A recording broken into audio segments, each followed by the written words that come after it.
Hello student, हम आज उपसंयोजक यौगिकों में धातुओं की ऑक्सीकरण संख्या ज्ञात करना सीखेंगे। तो एक हमें प्रश्न दिया गया है कि K4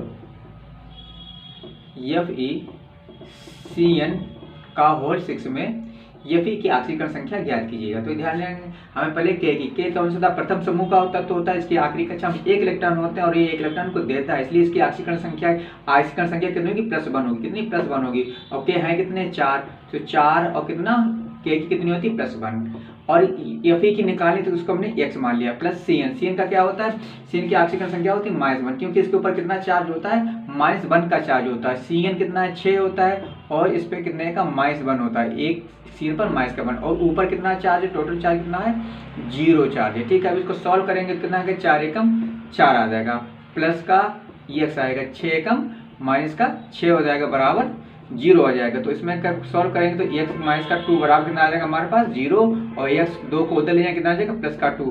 तो K4 FeCN 6 में Fe की ऑक्सीकरण संख्या कितनी आई है, हमें 2 प्राप्त हुई है। अगला प्रश्न है CrNH3 का होल थ्राइस Cl3 में क्रोमियम की Cr की ऑक्सीकरण संख्या ज्ञात कीजिएगा।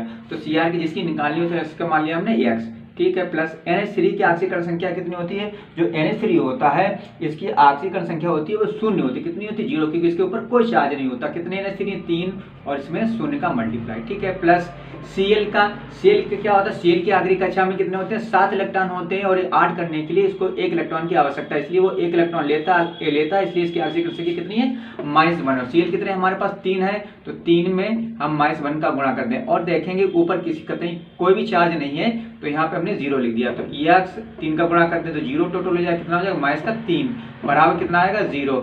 x और 3 को उधर ले जाए कितना हो जाएगा, +3। तो जो क्रोमियम की ऑक्सीकरण संख्या इसमें कितनी निकल के आई है, +3 निकल के आई। हम मुझे दिया गया है CuBr2En का होल ट्वाइस और प्लस का चार्ज में कोबाल्ट की ऑक्सीकरण संख्या ज्ञात कीजिए। तो इसकी ऑक्सीकरण संख्या कितनी मान लेंगे हमने, इसकी मान ली x।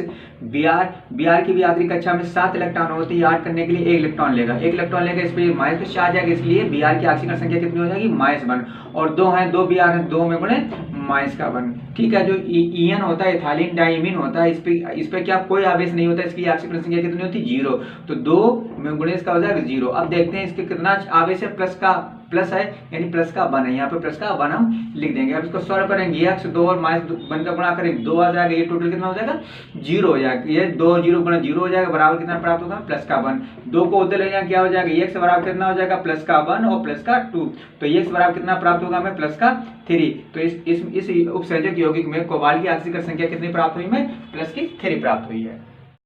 अगला उपसंयोजक यौगिक दिया गया PtCl4 और 2 माइनस का चिन्ह है। इसमें हमें क्या किसकी, प्लेटिनम Pt की ऑक्सीकरण संख्या ज्ञात करनी, जिसकी ऑक्सीकरण संख्या ज्ञात करनी उसको हमने x मान लिया। और Cl कितनी होती, एक माइनस की 1 होती है। आखिरी कक्षा में कितने इलेक्ट्रॉन होते हैं, 7 होते हैं और 8 करने के लिए 1 लेता है, इसलिए ऑक्सीकरण संख्या कितनी होगी, 1 होगी। तो 4 है Cl और इसकी एक की ऑक्सीकरण संख्या कितनी होती है, -1, और चार्ज कितना है, -2। तो यहाँ पे हम -2 लिख दिया। तो x और 4 और 1 का गुणा कितना हो जाएगा, -4 बराबर कितना हो जाएगा, -2 हो जाएगा। तो x बराबर -2 और 4 को ले जाए कितना हो गया, +4 हो जाएंगे, तो कितना हो जाएगा, x बराबर कितना प्राप्त होगा, +2।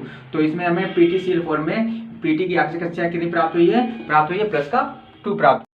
अगला दिया गया हमें COH2O CN और En का होल ट्वाइस और इस पे चार्ज है +2। इसमें कोबाल्ट की हमें ऑक्सीकरण संख्या निकालनी है। तो कोबाल्ट की ऑक्सीकरण संख्या जिसकी निकालनी उसको हमने x मान लिया। H2O पर कोई आवेश नहीं होता, इसकी ऑक्सीकरण संख्या कितनी होगी, 0 हो जाएगी, क्योंकि एक ही है।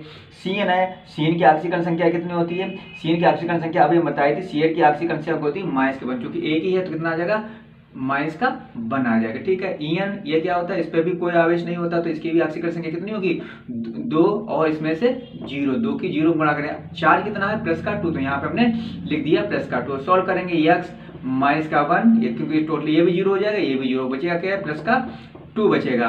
x बराबर कितना हो जाएगा, +2, ये उधर जाएंगे, ये भी प्लस का हो जाएगा, +1। x बराबर कितना प्राप्त होगा, +3। तो इस उपसंयोजक यौगिक में कोबाल्ट की ऑक्सीकरण संख्या कितनी प्राप्त हुई, में +3 प्राप्त हुई है। अगला प्रश्न है K3COC2O4 का होल थ्राइस में कोबाल्ट की ऑक्सीकरण संख्या ज्ञात कीजिएगा। ठीक है, हम उसी की ऑक्सीकरण संख्या ज्ञात करते हैं जो बड़े ब्रैकेट के अंदर होता है। इसको बड़े ब्रैकेट के अंदर होता है, इसे कहते हैं उपसंयोजक सत्ता कहते हैं। इसके अंदर जो धातु होती है उसी की ऑक्सीकरण संख्या में ज्ञात करनी होती है। तो K3 का हमने बताया पोटेशियम का कितना होता है, प्लस का 1 होता है, तो 3 पोटेशियम 3 गुणे कितना हो जाएगा, प्लस का 1 हो जाएगा। ठीक है, प्लस किसकी निकालनी, कोबाल्ट निकालनी, इसको X लिख दो।